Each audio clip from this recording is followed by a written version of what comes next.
Bisa diceritain nggak pengalamannya pertama sekali terdengar ada erupsi beberapa hari yang lalu itu? Jadi ceritanya kan kita di Pos Karang Taruna, kita lagi biasa kegiatan sama anak-anak pengungsi, terus datang teman-teman dari Kota Cane. Nah, mereka melapor sama kita kalau udah lost kontak sama temennya selama 4 jam. Dari situ langsung saya inisiatif nyari teman, ngajak anak Karang Taruna untuk ke lokasi. Karena saat itu peralatan juga nggak ada, kita minjem sama teman TNI, Bang Ari Tonang namanya. Mulai dari sepatu, masker sampai kacamata kita minjem semua. Dengan peralatan seadanya kita naik, ternyata sampai Simpang Gurki ditutup semua sama TNI karena alasan keamanan. Masih ada erupsi, masih ada awan panas. Akhirnya kita coba negosiasi, tapi tetap nggak boleh naik. Sampai ada anak fotografer juga orang Medan ngomong, katanya ini temannya yang namanya Thomas, almarhum Thomas, dia naik, terus dia minta untuk kita mengejar Thomas. Ya udah kita terobos, terus memang kita terobos itu blokade TNI, kita terobos, kita masuk sampai lokasi, ternyata almarhum Thomas sudah meninggal. Terus kita cari lagi mayat, pertama cuma dapat 2 mayat. Terus kita masuk lagi sekitar 450 sampai 500 meter lah. Sekitar 500 meter kita temukan 8 mayat yang lain. Kita kumpulkan di jalan, via telepon ke Bang Edi, koordinator Karang Taruna. Kita laporan kalau menemukan mayat, minta bantuan, minta kantong mayat. 1 jam setelah itu datang bantuan dari teman-teman TNI, relawan, ada juga teman-teman PMI. Evakuasi selesai jam setengah 7, sekitar jam setengah 7, semua mayat udah berhasil diambil. 10 mayat tadi udah berhasil diambil. Tadi awalnya nggak ada kepikiran mengenai risiko yang akan terjadi gitu? Jelas kepikiran lah. Kita juga pernah mengalami di Merapi. Jadi paling tidak pengalaman di Merapi bisa buat bekal di sini, itu aja. Aslinya mana, Kang? Asli Boyolali. Boyolali, Jawa Tengah. Terus kok bisa datang ke sini, Kang? Kalau dibilang relawan itu orang gila, mungkin setengah gila kan gitu ya. Relawan itu berangkat dengan uang sendiri, dengan tanpa memakai nama apapun. Panggilan hati lah intinya itu. Gitu ya. Iya. Di sini sudah berapa lama, Kang? Jadi sekitar 20 hari, udah 20 hari. Sudah 20 hari ya? Iya. Selama 20 hari itu ya saya bantu-bantu di ngibur anak-anak, bagi-bagi snack untuk anak-anak.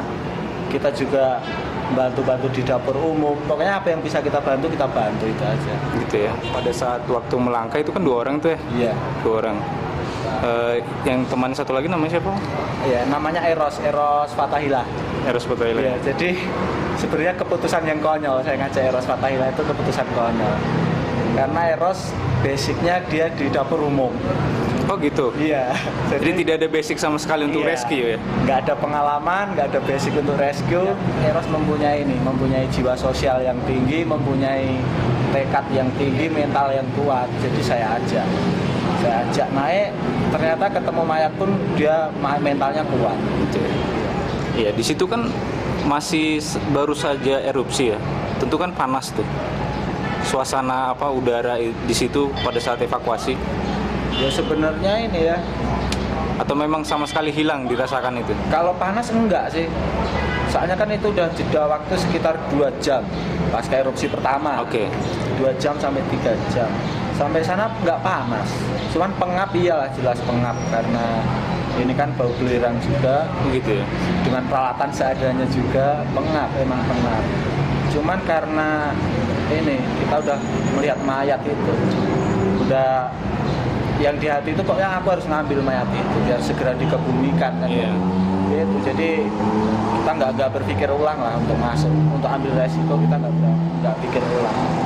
Yang penting misi kita ngambil mayat selesai, sudah gitu aja. Kalau emang kita harus mati ya mati, emang hidup itu pilihan kan, hidup itu pilihan antara hidup dan mati, itu emang resiko yang harus. Jadi sama sekali tidak ada ditemani oleh aparat TNI atau tim rescue lain? belum Ya? belum, bukan nggak ada tapi belum Ya? pertama belum, cuman setelah kita kontak ke posko sekitar 1 jam sampai 1,5 jam datang anggota TNI, datang ada relawan datang juga, ada PMI, terakhir ada Basarnas juga datang Gitu ya. ya, tapi udah nunggu lama juga kan. Sudah nunggu lama ya? Iya, pada posisi kita nunggu itu ya posisi zona kematian istilahnya.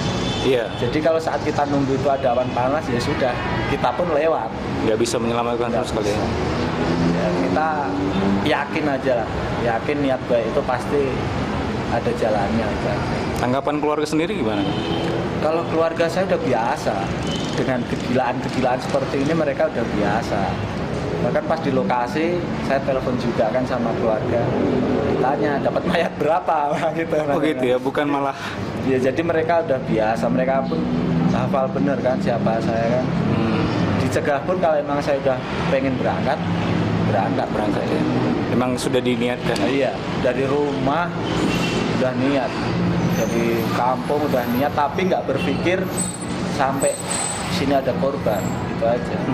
Saya niatnya saya bisa bantu-bantu pengungsi, bisa bantu-bantu teman-teman Karang Taruna, tapi ternyata malah ada korban. Ya sudah, kebetulan juga sedikit berbekal, sedikit pengalaman di Merapi, terus di Merbabu yang ngambil-ngambil jenazah di gunung itu. Jadi kita udah terbiasa lah sama jenazah, nggak ini lagi, nggak heran lagi sama, tanpa memikirkan safety prosedur. Terus terang kami masuk, cuman karena apa ya, kami udah inilah pengen mencari kemungkinan terkecil, bukan kemungkinan terbesar. Kita mau masuk di kemungkinan terkecil, siapa tahu kita masih bisa menyelamatkan entah 1 atau 2 manusia. Itu saja prinsipnya. Iya, jadi saya harus berani masuk di kemungkinan terkecil, walaupun saya harus melanggar aturan istilahnya kan. Tapi ternyata setelah saya nyampe sana, saya bilang keadaan kayak mana, abu pun nggak panas lagi, jarak pandang pun luas. Alhamdulillah datang bantuan dari TNI, dari relawan, PMI, SAR, semua datang. Oke, ini harapan yang bisa disampaikan ke warga atau masyarakat luas ketika ada bencana seperti ini, kira-kira apa yang bisa disampaikan? Kalau menurut saya, untuk pesan saya untuk warga Karo, kita harus lebih dewasa menghadapi bencana. Bahwasanya gunung berapi itu bukan untuk main-main, bukan untuk ajang foto-foto ria atau apapun. Itu berbahaya dan sudah terbukti dengan meninggalnya 14 sahabat kita. Jadi harapan saya jangan pernah coba-coba lagi untuk mendekati gunung aktif itu aja. Oke, thank you Kang. Iya.